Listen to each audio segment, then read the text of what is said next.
Hello and welcome back students to our YouTube channel. आज मैं आप सभी के लिए लेकर आई हूँ नीलिट की वैकेंसी से जुड़ी ज़रूरी अपडेट। नीलिट ने वैकेंसी निकाली है स्टूडेंट्स, लेकिन इसको अप्लाई करने की लास्ट डेट है 23 अक्टूबर। अगर कोई भी स्टूडेंट इंटरेस्टेड है तो 23 अक्टूबर से पहले इसके लिए अप्लाई कर दें।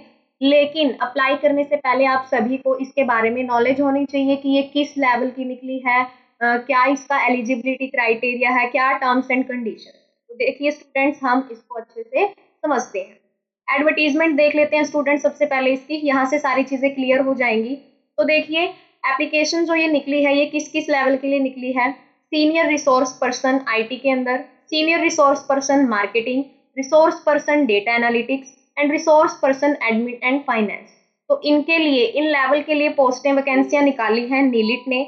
लेकिन ये पूरी की पूरी किसके ऊपर बेस्ड है स्टूडेंट? Contract basis. पूरी की पूरी जो ये वैकेंसीज हैं ये कॉन्ट्रैक्ट बेस पर है, यानी कि इनका जो टाइम पीरियड रहेगा वो 1 साल का रहेगा। कॉन्ट्रैक्ट बेस में क्या होता है, परमानेंट नहीं होती, कुछ एक टाइम पीरियड के लिए ये वैकेंसीज हैं। तो यानी कि 1 ईयर इसका टाइम पीरियड है। लेकिन स्टूडेंट्स, इससे आपको हताश होने की जरूरत बिल्कुल भी नहीं है। अगर आप 1 साल तक बिल्कुल अच्छे से काम करोगे, आपकी परफॉर्मेंस को देखा जाएगा। अगर आपकी परफॉर्मेंस अच्छी रहती है, आप अच्छा परफॉर्म करते हो, तो टाइम पीरियड बढ़ा दिया जाता है इसके अंदर। तो बहुत ही अच्छी अपॉर्चुनिटी है ये एक नीलिट के अंदर एक्सपीरियंस गेन करने की। तो मेरी तो सलाह हर उस बच्चे के लिए है जो नीलिट को एक्सपीरियंस करना चाहता है, अपनी लाइफ में कुछ करना चाहता है, तो जरूर अप्लाई करें स्टूडेंट्स। इसके लिए क्या क्या एलिजिबिलिटी कंडीशंस हैं, क्या क्या चीजें, वो सारी मैं आपको स्टेप बाय स्टेप बताऊंगी। तो आगे इन्होंने बताया है कि eligible candidates can apply bye submitting online application along with the required documents via email. यानी कि जो भी कैंडिडेट एलिजिबल है इन पोस्ट के लिए, तो वो ऑनलाइन एप्लीकेशन सबमिट करेगा। रिक्वायर्ड डॉक्यूमेंट्स वो सारा उन्होंने बता रखा है क्या क्या चीजें हैं, और वो सारी चीजें मेल करनी है आपको इस ईमेल आईडी के ऊपर 23 अक्टूबर से पहले पहले। अगर आप 23 अक्टूबर के बाद करते हो तो उसको कंसीडर नहीं किया जाएगा। अब देख लेते हैं स्टूडेंट्स हम इसके एलिजिबिलिटी क्राइटेरिया कि कौन कौन कैंडिडेट इसके लिए अप्लाई कर सकता है, क्या क्या इसका एलिजिबिलिटी क्राइटेरिया रहेगा।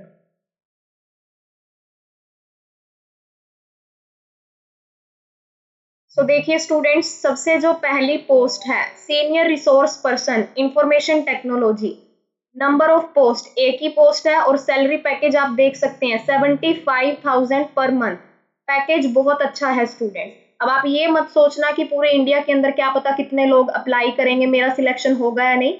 आपको अप्लाई जरूर करना चाहिए। अपने ऊपर अगर कॉन्फिडेंस है कि हाँ मेरे अंदर बहुत अच्छी स्किल्स हैं, तो आपको ऐसा बिल्कुल भी नहीं सोचना। क्वालिफिकेशन क्या क्या होनी चाहिए इसके लिए? बीई या फिर बीटेक हो सकती है कंप्यूटर साइंस में, या फिर आईटी के स्टूडेंट हो तो आपके पास 8 साल का एक्सपीरियंस होना चाहिए। आईटी के किसी भी फील्ड में हो तो 8 साल का आपके पास अगर एक्सपीरियंस है तो भी आप इसके लिए अप्लाई कर सकते हो। इसके बाद रोल्स और रिस्पॉन्सिबिलिटीज बताए गए हैं स्टूडेंट्स। आप लोग यहाँ पर देख सकते हो कि जो ये सीनियर रिसोर्स पर्सन है आईटी के अंदर, इसको क्या क्या चीजें करनी होंगी। Oversee all the portals current running project funded by, सारे के सारे पोर्टल्स अच्छे से देखने होंगे। सारी वर्किंग बता रखी है सीनियर रिसोर्स पर्सन की। इसके बाद अगली पोस्ट देख लेते हैं हम। अगली पोस्ट है student senior resource person marketing के अंदर। इसके लिए भी एक पोस्ट निकली हुई है 75,000, इसकी सैलरी पैकेज है पर मंथ। इसके लिए एमबीए इन मार्केटिंग, मार्केटिंग के लिए सीनियर रिसोर्स पर्सन चाहिए, तो मार्केटिंग के अंदर एमबीए होनी चाहिए 8 साल के एक्सपीरियंस के साथ। अगर है किसी कैंडिडेट के पास तो आप इसके लिए अप्लाई कर सकते हो। यहाँ पर आपको सारे रोल समझ में आ जाएंगे। के बाद आता है स्टूडेंट्स थर्ड पोस्ट, जो है डेटा एनालिटिक्स रिसोर्स पर्सन। ये भी एक पोस्ट निकली हुई है, पर मंथ सैलरी पैकेज है 50,000। इसके लिए बीई बीटेक हो सकता है कंप्यूटर साइंस में, या फिर आईटी का कोई डिप्लोमा कर रखा है, कहीं जॉब कर रहे हो, और 4 साल का आपके पास एक्सपीरियंस होना चाहिए। यहाँ पर सारे डेटा एनालिटिक्स सीनियर जो जो रिसोर्स पर्सन है उसके सारे के सारे जॉब रोल्स बता रखे हैं। इसके बाद आता है फोर्थ नंबर, जो है एडमिन फाइनेंस रिसोर्स पर्सन। एक पोस्ट है, इसकी भी पर मंथ सैलरी 50,000 है स्टूडेंट्स। इसके लिए एमबीए फाइनेंस के अंदर होनी चाहिए, 4 साल का एक्सपीरियंस। यहाँ सारे के सारे रोल समझा रखे हैं कि क्या क्या उसको करना होगा। तो आप लोग इसको अच्छे से देख लेना रोल्स को, बाकी मैंने बता दिया आप लोगों को। रोल्स एंड रिस्पॉन्सिबिलिटीज आप यहाँ से देख लेना। वीडियो के डिस्क्रिप्शन में मैं आपको इस वेबसाइट का लिंक दे दूंगी जहां से आप इनको अच्छे से समझ सकते हो। अब बात आती है स्टूडेंट टर्म्स एंड कंडीशंस की। अगर आप एलिजिबल हो तो उसके बाद आपको टर्म्स एंड कंडीशंस को अच्छे से पढ़ना है।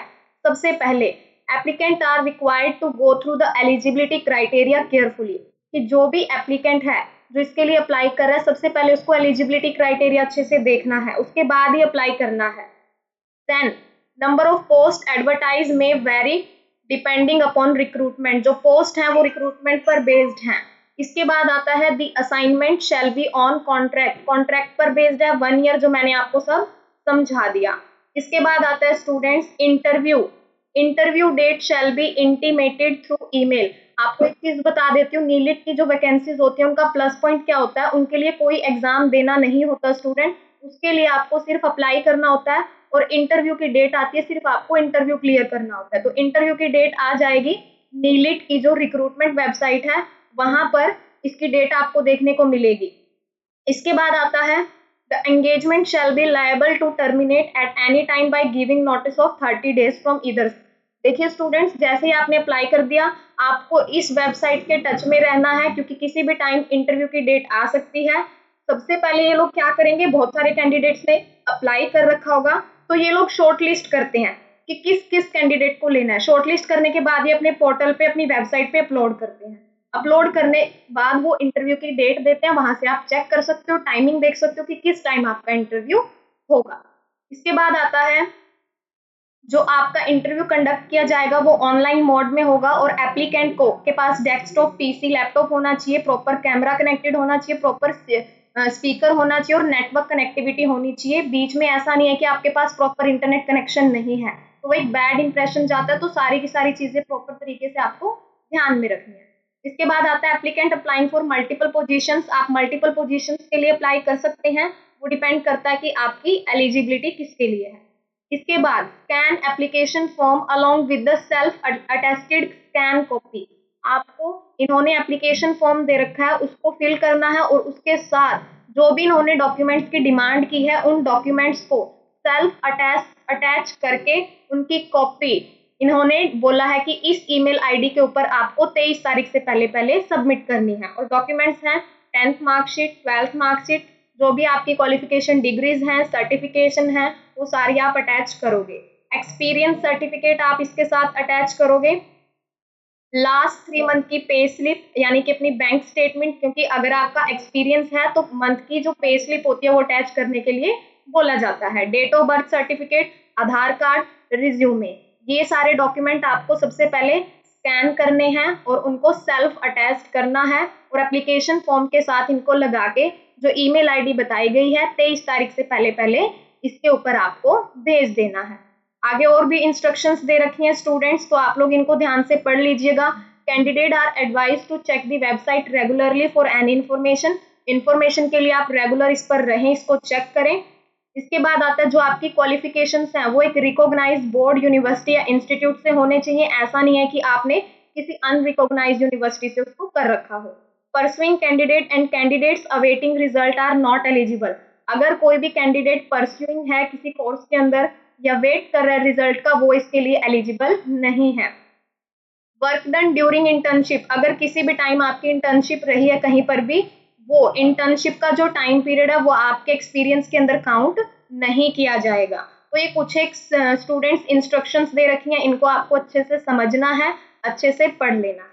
ठीक है स्टूडेंट्स, अब मैं आपको दिखा देती हूँ एप्लीकेशन फॉर्म जो आपको फिल करके अपने डॉक्यूमेंट्स के साथ अटैच करना है। ये एप्लीकेशन फॉर्म है स्टूडेंट्स, ये आप निकाल के इसको फिल करें और जो डॉक्यूमेंट्स बताए गए हैं उनके साथ इसको सेल्फ अटैच करके इसकी जो स्कैन करके मेल कर दें। तो ये थी नीलिट की वैकेंसी, बहुत ही अच्छी अपॉर्चुनिटी है स्टूडेंट्स, नीलिट बहुत अच्छी अच्छी वैकेंसीज निकालता रहता है, तो आपको एक्सपीरियंस लेना चाहिए। अगर किसी भी स्टूडेंट का कोई डाउट है तो कमेंट सेक्शन में मेरे को बताएं। Thank you so much students.